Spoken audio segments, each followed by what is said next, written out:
সবাইকে স্বাগত নতুন একটা ভিডিওতে। তো আজকে আমি পাঠাও ফুডে বর্তমানে যে অবস্থা চলতেছে সেগুলো নিয়ে আলোচনা করার জন্য আসলাম।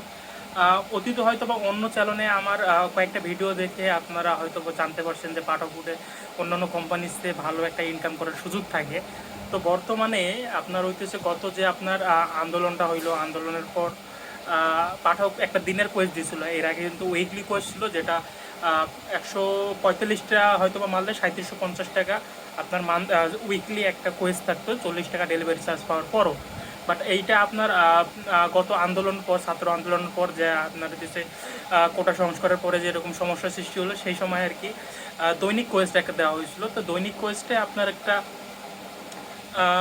দৈনিক কোয়েস্টে আপনার দেখা গেছে 12টা ডেলিভারি করলে 300 টাকা চার্জ দেওয়া হইতো, কোয়েস দেওয়া হইতো। আর এখন সেটা 240 করছে, মানে 20টা করলে আপনার সামথিং 400 টাকার মেবি এরকম আর কি দেয়। বাট আপনার ওইটা আর কি অনেক কমাই দিচ্ছে। কমাই দেওয়ার ফলে এখন বর্তমানে পাঠাও রাইডাররা অনেক রেগে গেছে এবং তারা আন্দোলন শুরু করছে এবং অনেক জায়গায় স্ট্রাইক করা শুরু হয়ে গেছে।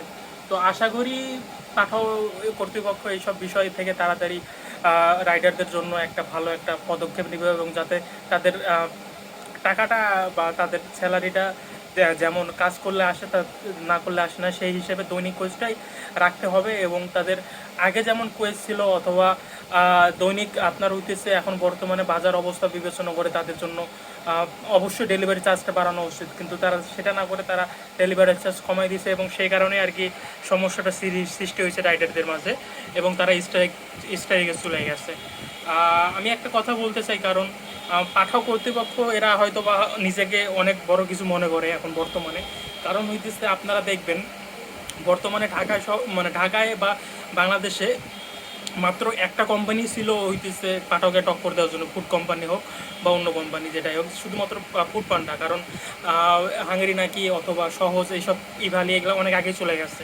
বাট গত 1-1.5 মাস আগে, 2-2.5 মাস আগ থেকে আর কি ফুডি নতুন একটা কোম্পানি চালু হয়েছে। সেই পর থেকে আর কি তারা হয়তোবা শুরুতে হয়তোবা ভাবছিল যে দেখা গেছে যে আমরা রাইডার হয়তোবা হারাইতেছে, অলরেডি অনেক হারাইছে সেটা ঠিক, বাট তারপরেও তাদের মাঝে আর কি এই ভয়টা হয়তোবা কাজ করতেছে না যে আমরা এরকম করলে রাইডার পাবো না। অথবা আমাদের এই মানে পাঠাওয়ের তো অনেক সেক্টর আছে, কুরিয়ার আছে, বাইক আছে, তারপরে কার আছে, আবার হইতেছে ওদের ফুডও আছে পাশাপাশি। তো দেখা গেছে যে ওরা ভাবতেছে হয়তোবা যে বাকি সেক্টর দিয়ে ওরা আরও পোষায় যাবে, বাট ফুডে বর্তমানে যে পরিমাণ ওরা হিউজ পরিমাণ লাভ করতেছে সেটা তারা দেখতেছে না। এই কারণে হয়তো বা তারা চাইতেছে নিজের ইচ্ছা মতো কমাই দিল, নিজের ইচ্ছা মতো বাড়াই দিল এরকম। বাট এখন তো পাবলিক আর অত খাবে না।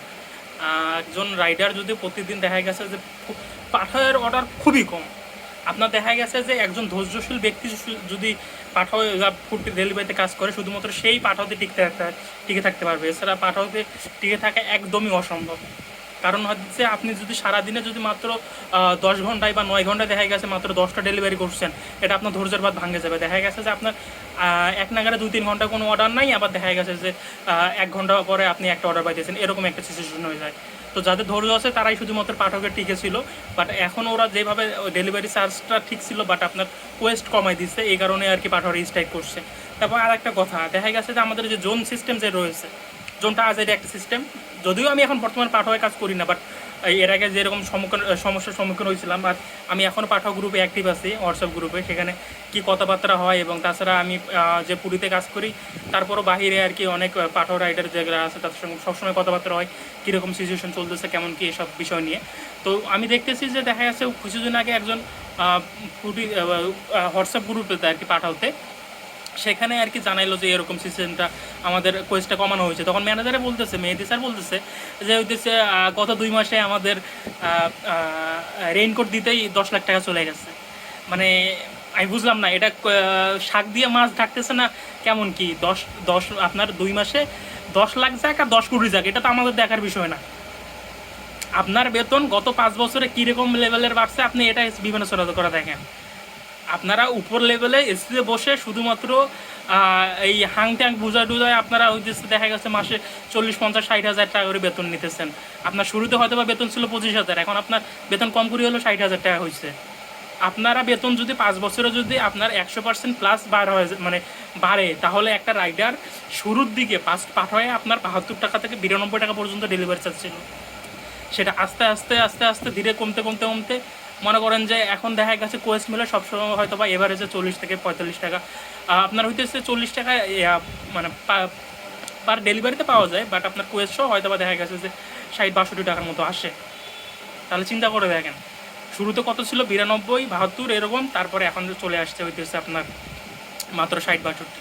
তারপর বর্তমানে যে পরিমাণ দাম, একটা রাইডার যদি দেখা গেছে যে সপ্তাহ শেষে যদি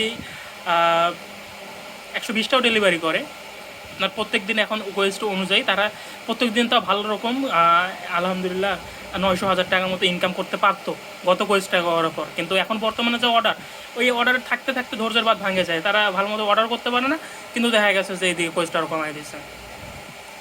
আবার এই জোন সিস্টেম নিয়ে তো আরে প্যারা আছে।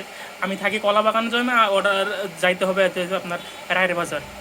রায়ের বাজার থেকে যেই একটা আজাইরা জায়গা, ওইখানে তো কোনো রেস্টুরেন্ট ভালো মতো নাই, এবার ওইখান থেকে আবার নিজের জন্য ফেরত যাইতে আসতে 2 ঘন্টা নাই।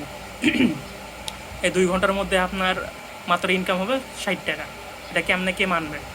সো আমি রাইডারদের পক্ষে আছি, তাদের আন্দোলনের পক্ষে আছি। তারা যৌক্তিক যেই সংস্কার চাইতেছে ডেলিভারি চার্জ নিয়ে, তাদের এসব বিষয় নিয়ে তারা এইভাবে চালিয়ে যাক, আশা করি পাঠক কর্তৃপক্ষ মানতে বাধ্য।